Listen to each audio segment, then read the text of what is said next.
The nation's leader, Prime Minister the Honorable Philip Davis, responding to the recent killings in the capital today and what he feels must be done to steer our young people away from a life of crime. LaDon Davis reports. I'm distressed over all of these issues. That's a disturbed Prime Minister, the Honorable Philip Davis, responding to the latest murder involving two men in their early 20s found with gunshot wounds above the body in the Solomon's parking lot in the early morning hours on Saturday. Hours later, police were alerted to a third murder far west near Christie Avenue in Stapleton Gardens.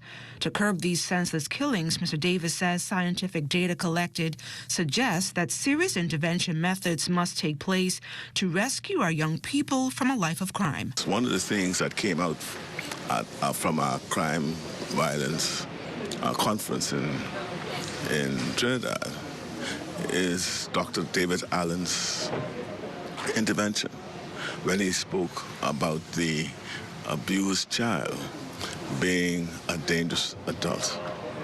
And many of persons who are perpetrating these violent crimes, they have discovered in their research was somehow or the other abused at a very young age.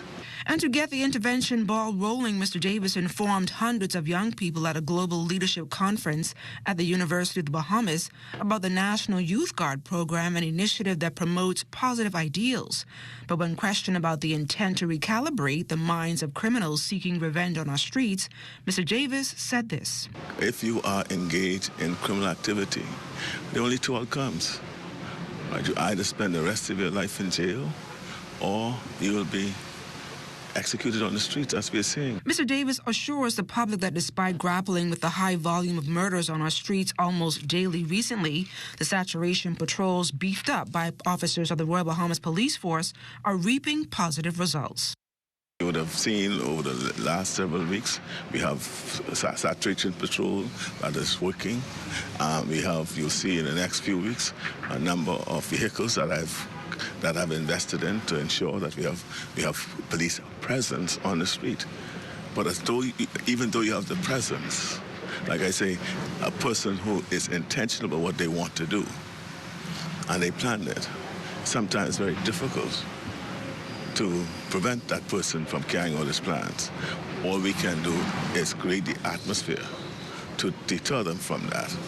Police presence is a tool, we think, to deter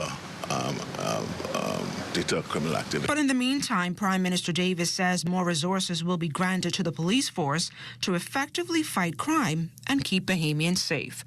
For the Bahamas Tonight, I'm LaDon Davis.